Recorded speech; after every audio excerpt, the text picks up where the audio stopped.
A spokesperson of the Gambia's Medicines Control Agency announced that the country has not yet determined if poisonous cough syrup was to blame for the acute kidney injuries that resulted in the death of 70 children in the West African country.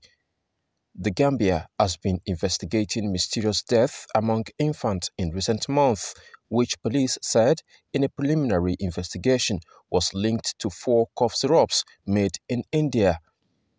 The World Health Organization (WHO) investigators earlier found unacceptable level of diethylene glycol and ethylene glycol in the products, which were made by New Delhi-based Maiden Pharmaceuticals Limited.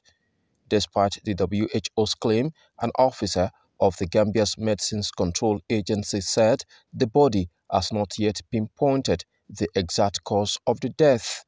The sudden rise in cases of acute kidney injury among children in the small West African country under the age of 5 was detected in late July. By October, the number of deaths had risen to 70 out of 82 children reported to have acute kidney injury. The other 12 recovered, according to the health ministry. Similar incident has been reported in Indonesia, and authorities say they are investigating paracetamol syrups as a possible cause of kidney injuries among infants. Kamil Sadiq, CBA TV.